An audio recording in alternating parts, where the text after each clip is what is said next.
Hey guys, good morning. Welcome to Triad Church. I am so excited that you're here this morning. I obviously am not here.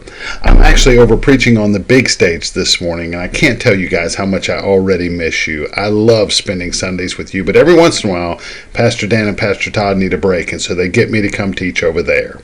I'll be back with you next week. Now, because we're pushed for time this morning, I'm not going to go over the token challenges or the leaderboard or any of that. We'll have to save that for next week. But I couldn't leave you without a joke this week. You know that. Now, I've only got one because it's kind of long. So, here we go. Have you guys heard about little Johnny? Did you know he missed the entire first week of school this year? The entire week. So his teacher got concerned. So she calls his house. She says, "Little Johnny, why didn't you come to school this week?" He said, "Oh, I'm so sorry. It's my dad, he's in the hospital." She said, "Oh, I'm so sorry to hear that, little Johnny. My goodness, I hope he's okay." He said, "Yeah, me too. Well, the next week goes by. Little Johnny still does not come to school. So the teacher calls his house. She says, "Little Johnny, you didn't come to school this week either. What is going on?" Little Johnny says, "Oh, I'm sorry, teacher. I'm sorry, but my dad, he's still in the hospital." She says, "Oh my goodness, 2 weeks in the hospital. He must be deathly sick." "I am so sorry, Johnny. I'm so sorry. We are praying for your daddy. Praying for him." Third week goes by. Little Johnny still does not show up for school. She calls his house. She says, "Little Johnny, it's been 3 weeks now. Is everything okay?" She says, Yeah, but my dad, he's still in the hospital." She says, "Oh my goodness, this is terrible. Well, after she hangs up, she gets thinking about it, and she says, "Man, I should go check on Johnny's dad. I should go visit him." So she gets down to the hospital. You know what she finds out? Little Johnny's dad, he's a doctor. Little Johnny Wakey. Okay, anyway. You guys, as I said, we don't have time to go over the token challenges and do all that stuff for you, but I will be back next week. Now, Mr. Greg is going to come teach this morning, and I need you to be respectful for him and listen to this lesson. He's prepared very hard. It's one of my favorite books of the Bible. It's called the Book of Leviticus.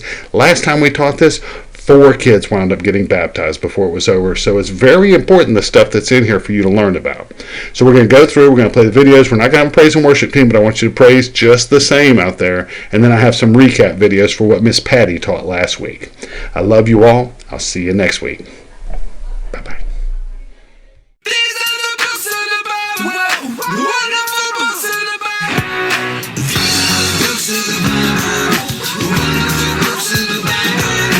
Genesis, Exodus, Leviticus, Numbers, Deuteronomy, Joshua, Judges, Ruth, 1st and 2nd Samuel, 1st and 2nd Kings, 1st and 2nd Chronicles, Ezra, Nehemiah, Esther, and Job, Psalms and Proverbs, Ecclesiastes, Song of Solomon, Isaiah, Jeremiah, Lamentations, Ezekiel, Daniel, and Hosea, Joel and Amos, Obadiah, Jonah, Micah, Nahum, Habakkuk, Zephaniah, Haggai, Zechariah, Malachi. These are the books of the Bible, the wonderful books of the Bible. These are the books of the Bible, the wonderful books of the Bible. It's a letter from God that sets everyone free, a gift for you, for me. These are the books of the Bible, the wonderful books of the Bible. Genesis, Exodus, Leviticus, Numbers, Deuteronomy, Joshua, Judges, Ruth, 1st and 2nd Samuel, 1st and 2nd Kings, 1st and 2nd Chronicles, Ezra, Nehemiah, Esther, and Job, Psalms and Proverbs, Ecclesiastes, Song of Solomon, Isaiah, Jeremiah, Lamentations, Ezekiel, Daniel, and Hosea, Joel and Amos, Obadiah, Jonah, Micah, Nahum, Habakkuk, Zephaniah, Haggai, Zechariah, Malachi. These are the books of the Bible, the wonderful books of the Bible. These are the books of the Bible, the wonderful books of the Bible. It's a letter from God that sets everyone free, a gift for you, for me. These are the books of the Bible, the wonderful books of the Bible. These are the books of the Bible, the wonderful books of the Bible. books of the Bible. It's a letter from God that sets everyone free. A gift for you, for me. These are the books of the Bible. The wonderful books of the Bible. These are the books of the Bible. The wonderful books of the Bible. These are the books of the Bible. The wonderful books of the Bible. These are the books of the Bible. The wonderful books of the Bible. These are the books of the Bible. The wonderful books of the Bible.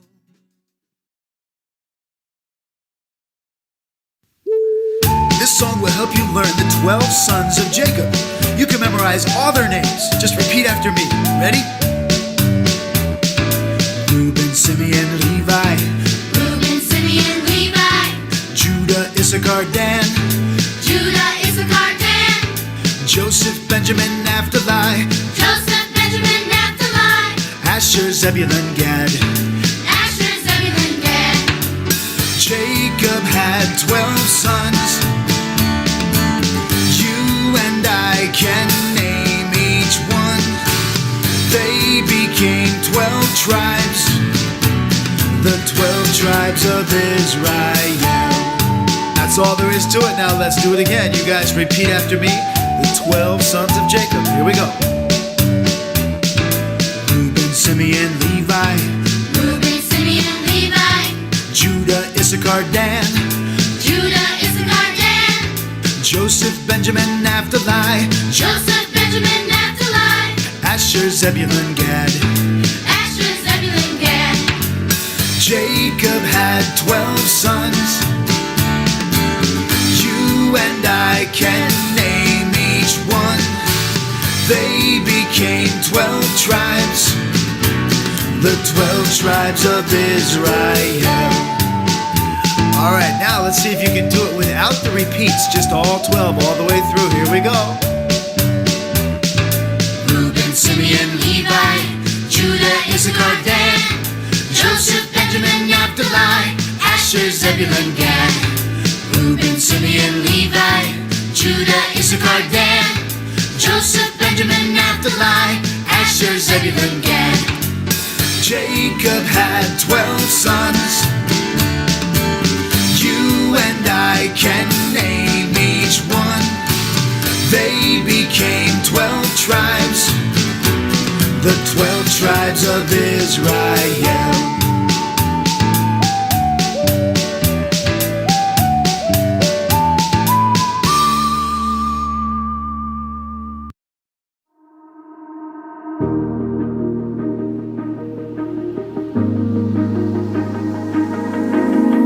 Can't escape disappointment. Can't avoid the delay. But I don't have to make feeling down and defeated the place that I stay. Gonna rise to the moment. Gonna speak to the waves. Gonna push back the doubt that keeps dragging me down when I can't find a way. Don't need to see it, eyes on you, to believe it. From my breakthrough, before you even move on, make a way. I was standing faith, eyes on you, walk by faith. From my breakthrough, live by faith before you. Oh, I believe, I believe, I believe. Standing faith, eyes on you, see by faith. From my breakthrough, receive by faith before you. Oh, I believe, I believe, I believe. It's a season for healing. It's a season for change. To see miracles happen that no one can fathom as heaven invades. And it's more than a feeling, and it's anchored in praise. And when it's the darkest, it reaches the farthest and opens a way. Don't need to see it, eyes on you, all to believe it. From my breakthrough, before you even move on, make a way. Yeah. I was standing faith, eyes on you, walk by faith. From my breakthrough, live by faith before you. Oh, I believe, I believe, I believe. Standing faith, eyes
We know that he's coming back. We know that he's coming back. We know that he's coming back.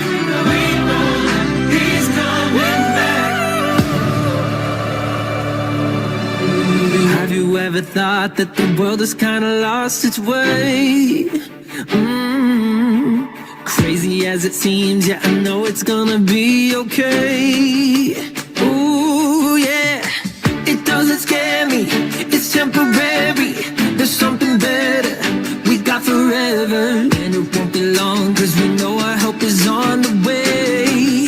The way. So keep your head up. Jesus is coming back. Jesus is coming back. No, don't you give up. Hey. Jesus is coming back. Jesus is coming back. And when the world gets complicated, we're gonna keep on celebrating. Cause we know, yeah we know, Jesus is coming back. Jesus is coming back. We gotta stay awake, cause nobody knows the day or time. No, the trumpet's gonna blow and the skies are gonna open wide. Oh yeah, he's coming for us, just like he told us. It's been a long wait, but there's a new day, and we're gonna sing hallelujah when the King arrives. Oh, you know you gotta keep your head up. Jesus is coming back. Jesus is coming back. Now don't you give up. No, no, 'cause Jesus is coming back. Jesus is coming back. And when the world gets complicated, we're gonna keep on celebrating. 'Cause we know Jesus is coming back. Jesus is coming back. Ooh, yeah. Are you ready? Are you ready? People get ready. People get ready. Are you ready? Are you ready? People get ready. People get ready. Are you ready? Are you ready?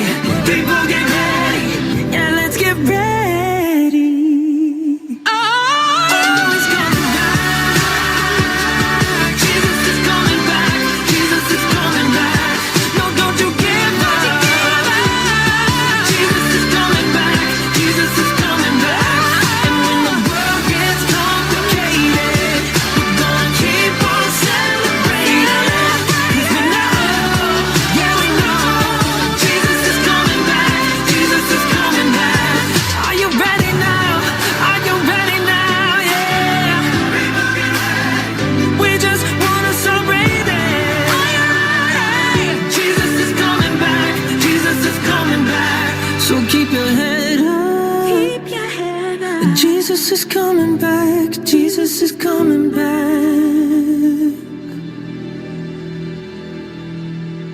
I love that song. I hope you guys too. Hey, let's go over what we learned last week. Stories of the Bible. Moses and the Tent of Meeting. This is Moses, who was an Israelite who grew up in the palace of the Egyptian Pharaoh. When Moses was much older, God called him to take his people out of Egypt with the help of his brother Aaron. Let me hear God.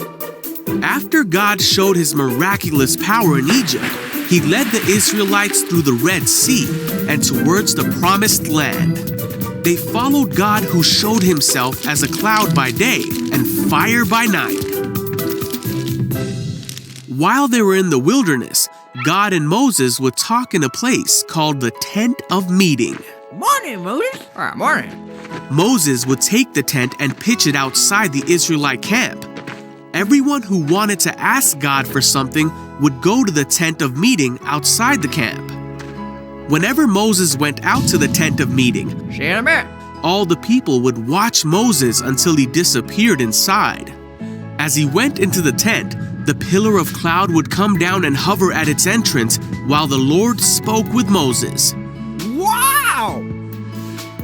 Inside the Tent of Meeting, the Lord would speak to Moses face to face, just as one speaks to a friend. And because of what Jesus did on the cross, we can talk to God as if we were talking to a friend too.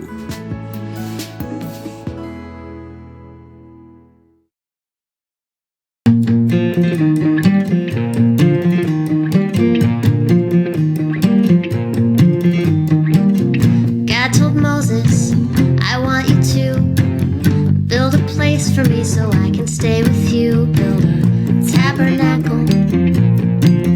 What's a tabernacle? You've got the people, they have got the skill. Put them together, and then you will build a tabernacle. Not too big to tackle, but it's a big job. You're gonna need a lot of help if you get together. Don't do it by yourself, you'll build a tabernacle. Not too big to tackle. Aaron was a priest, tribe of Judah's elbow grease. Built the stones and the wood, and Dan helped like he should. The women spun the yarn and the linen of all kinds. And Moses saw together they had built a very fine tabernacle. They had tackled. So all together now, the Bible shows us how. When we work together, we can do much more than we ever could on our own.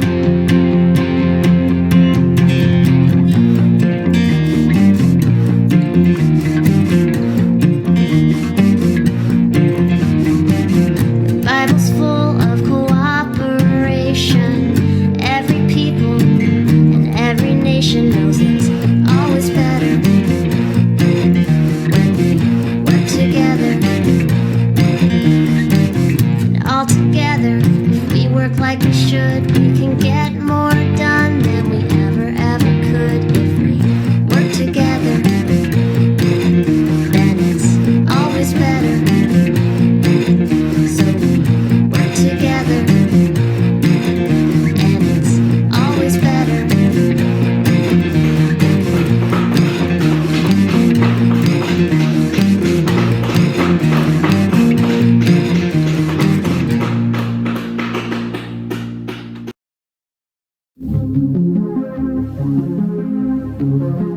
When Moses was on the mountain with God, God said, "Tell the Israelites to make a tabernacle for me, so that I may dwell among them." God gave Moses very specific instructions for building a tabernacle. The tabernacle would be a really big tent that the Israelites could take with them. The tabernacle would be where God met his people. "Make it exactly like I show you," God said. So Moses gathered all the Israelites together. He told them everything God had said. He asked them to bring materials: gold, silver, and bronze, blue, purple, and scarlet yarn, fine linen and goat hair, animal skins, wood, oil, spices, and gemstones. God gave two men, Bezalel and Aholiab, special skills for building and creating things. Bezalel, Aholiab, and all the other skilled craftsmen came together to build the tabernacle for God. At the same time, people kept bringing offerings of what they had. Pretty soon, the craftsmen came to Moses and said, "The people are bringing more than enough. We don't need all of this." So Moses told the Israelites to stop bringing their offerings. They built the tabernacle just as God had instructed. The tabernacle had 10 curtains made out of linen, and each curtain was 42 feet long. 11 curtains made out of goat hair formed a tent over the tabernacle. Inside the tabernacle, the people made a veil. They made an ark, a table, a lampstand, and many other parts. Every part had its special purpose and was made just as God had said. When the time came, God told Moses how to set up the tabernacle. God told him how to anoint the tabernacle so that it would be holy. Anoint means to pour oil on. God told Moses to bring Aaron and his sons to the entrance of the tabernacle. Aaron put on the holy garments, and Moses anointed him to be priest. Aaron's sons were also anointed to serve God as priests. Moses did exactly what God commanded, and the tabernacle was finally finished. God had led the Israelites from a cloud, and now the cloud covered the tabernacle.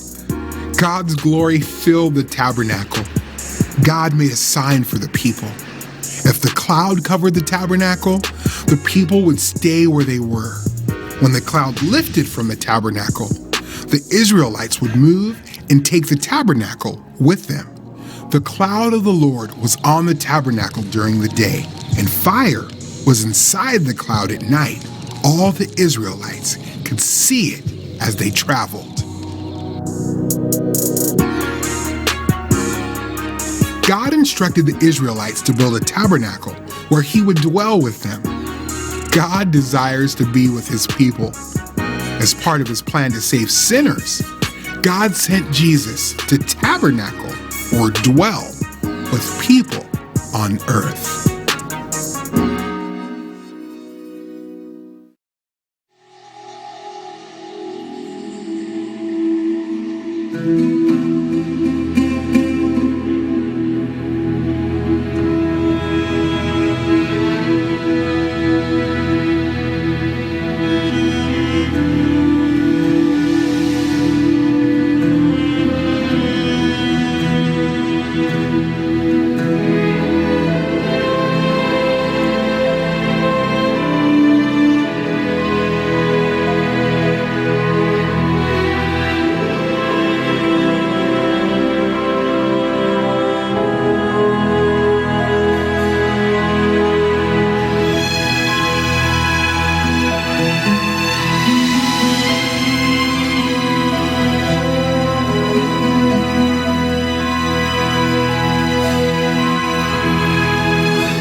After 400 years of slavery in Egypt, God led the Israelites to freedom. Shortly after, God invited Moses to spend time with him on Mount Sinai. On the mountain, God gave Moses two systems for his people. First, he gave a system of law. God gave detailed instructions for moral, ceremonial, and spiritual laws, the most well-known being the Ten Commandments. God knew the Israelites would break his laws, so at the same time, he gave a system of sacrifice that would allow the sins of the people to be covered and make it possible for them to be in a relationship with him. God's next instruction to Moses was to house the system of law and the system of sacrifice in a sacred, set-apart place called a tabernacle, where God promised to live among his people. The tabernacle was built right in the heart of the Israelite camp at the base of Mount Sinai. While the pagan nations around them had gods of wood, stone, and clay, Israel had a personal God who wanted to be a part of their daily lives. The first thing you would see as you approached the tabernacle was a sparkling white linen fence. The fence was high enough that no one could climb over it, and firm enough at the bottom that no one could crawl under it. The only way into the tabernacle was through a brightly embroidered gate. The white fence said, "Stay away," but the gate said, "Come in, but come in this way." Jesus is like the fence, pure, holy, spotless, and he is the gate. He provides us the only way into a relationship with God. The tabernacle is divided into three parts: the outer court, the holy place, and the Holy of Holies. In the outer court, there were two articles used in worship: a large bronze altar where animal sacrifices were offered, and a large bronze basin called a laver, where the priests washed their hands and feet before offering the sacrifices to God. At the bronze altar, an Israelite would bring a spotless animal to be sacrificed, But before it was killed, he would put his hands on the head of the animal and confess his sin. There were many prescribed rituals in how the animals were slaughtered and what was done with them afterwards, but the most important part was that an innocent animal gave its life for the sin of a person. Jesus gave his life for us on the cross. He was an innocent lamb who voluntarily gave up his life to make us right with a holy God. The next thing you would see is the bronze laver. Only the priests used the laver, and it was made from the mirrors of the women of Israel. There was nothing special about the water, but it served a practical purpose, to clean their hands and feet. It also signified that they were sanctified, set apart for God's use. The laver illustrates to us how the Word of God cleanses us to be set apart for His service. The next thing you would see is the tabernacle building, which contained the holy place and the Holy of Holies. Only the priests were allowed in the holy place, and only the high priest was allowed in the Holy of Holies. As you entered the holy place, there was a very large, beautiful golden lampstand that was beaten out of one piece of gold. It provided the only light in the holy place. Jesus said in John 8:12, "I am the light of the world." He provides the illumination to our minds so that we can get to know God. On the right, there was a small wooden table covered with gold. It held 12 loaves of bread that the priests ate on the Sabbath. The 12 loaves represented the 12 tribes of Israel, who were different in number and strength, but on this table they were equal before God. Jesus said in John 6:48, "I am the bread of life. If anyone eats of this bread, he will live forever." Jesus is the bread that sustains us. The golden altar of incense was a small altar that was used just for burning incense. The sweet smell filled the holy place with a fragrance that pleased God. When the high priest would go into the Holy of Holies, he would carry a burning coal of incense in with him. The altar is representative of prayer, and our prayers are to be offered to God at all times through Jesus Christ. The sweet smell of His fragrance is to permeate our lives. There was a thick, embroidered veil that separated the holy place from the Holy of Holies. Once a year, on the Day of Atonement, the high priest was allowed to go behind this veil and into God's presence. At the moment Jesus died on the cross, the veil in the temple in Jerusalem was torn from the top to the bottom by God's hand, indicating there was no longer any barrier between God and man. In the Holy of Holies, there were two pieces of furniture, the Ark of the Covenant and the mercy seat. The Ark of the Covenant was a wooden box covered with gold that held the stone tablets of the Ten Commandments, a pot of manna, and Aaron's rod that budded. The Ark was a place of safety in Scripture, and this Ark contained Israel's most valuable treasures. The mercy seat was a golden lid with two cherubim that fit on the top of the Ark. The cherubim were symbols of God's judgment. The lid came between a holy God and the broken law contained in the Ark. On the Day of Atonement, the high priest would sprinkle blood from a sacrificial lamb on the mercy seat, and then God's presence would fill the Holy of Holies, indicating that all of the nation's sins would be covered for one more year. I don't know about you guys out there, but I got to hear this song one more time before we call it an end of the praise and worship. So let's hear it. God told Moses, I want you to build a place for me so I can stay with you. Build a tabernacle. What's a tabernacle? You've got the people, they have got the skill. Put them together, and then you will build a tabernacle. Not too big to tackle, but it's a big job. You're